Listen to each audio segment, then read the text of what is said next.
Hi, welcome to Blazing Tech. Today we're going to discuss a very important subject. You might wonder what it is. We're talking about how to avoid buying duplicate software.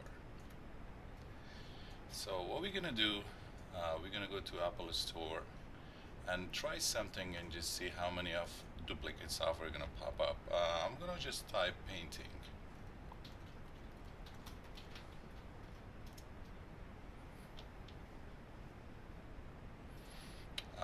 Once I enter the keyword painting, we see a bunch of stuff pop up on the screen.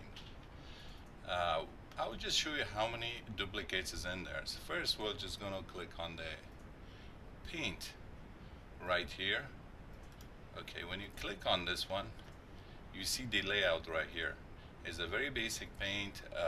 It's equivalent to Microsoft Paint, but it is for Mac. Unfortunately, I do not what happened. It is a flood of the same application with a different name and a splashy screen. So be really careful when you buy any of these, because all of them the same application, just somebody did a minimal work, just put a screen and a shiny logo and an icon, and the rest is the same. Like you can find them from free to $10. So this is the second one I show you to. It's the same application with the new logo on it.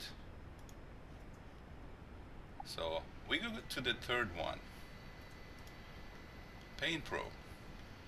The only difference you will see on this one, just the screen or the background is darker, the palettes are darker. That's the only change you see in this application.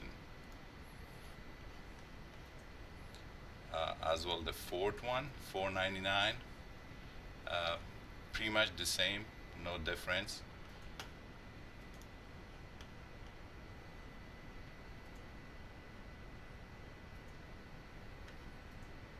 We go to My Paintbrush, exactly the same application. Just be really careful. Any application you buy, make sure you do a research on them, because you might just end up paying double, triple, or so many different times for the same application because you see a different logo. It is very important. I do not know why Apple is allowing this to happen. I think it should be part of the quality control. They should avoid letting people to just post duplicate software. Most of the time, it originates from a open source because it is free. Everybody can manipulate them or modify them, and then just kind of repost them for whatever reason they want. And I think it could be one of them. It will be one reason that it could be an open source, or most of the people don't want to develop a new application. The only thing they do is basically license the software from the original owner and pay them a licensing fee and repost them. But the bad part for the end user is because you end up buying two different applications, but you find out they are both the same. The only difference you will find is they're going to be logo. The problem is not limited to Apple itself. It is across the board. It is on iPad and iPhone as well. We're going to go through this another application which is free source called InkPad, which is totally free, available for iPad. You can download it as a really great vector application. But unfortunately, you see a bunch of its clone floating in the Mac store. I'm going to show you a couple of the clones which I downloaded to show you guys for example. Alright, so I'm going to click on Vector Illustrator.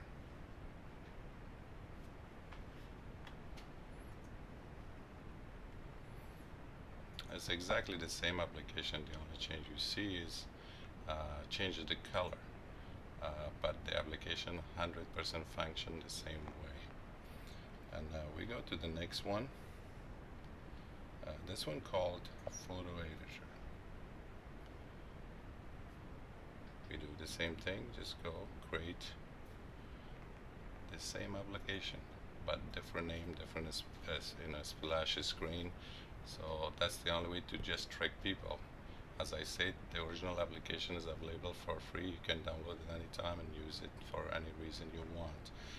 The next thing, we'll go to some of the applications available on iPhone. It's pretty much the same way.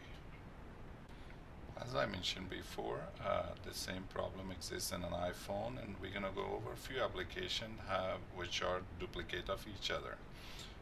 The original application, as you see, is a photo editor by Aviary.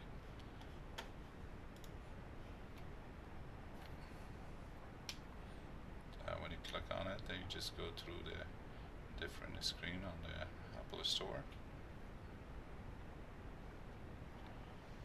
Okay, now we're gonna go to the next one. This one is duplicate of the same application, but come with a little bit different look, but they are the same application.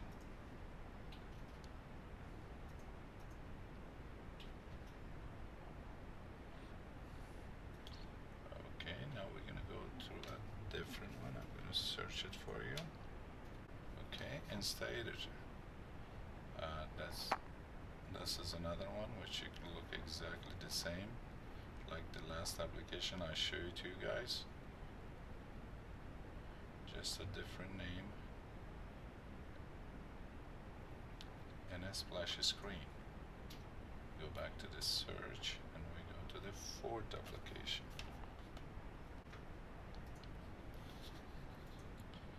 As you see, pretty much the same screen on this one as well. All the features are the same. Just remember, these are not the only application you will find duplicate in Apple Store or for iPhone or iPad, but you will find several different ones which come with all kind of different names and a screen. So don't be surprised when you find another one and you pay for it by mistake. This episode ends in here. Please stay tuned for our future videos.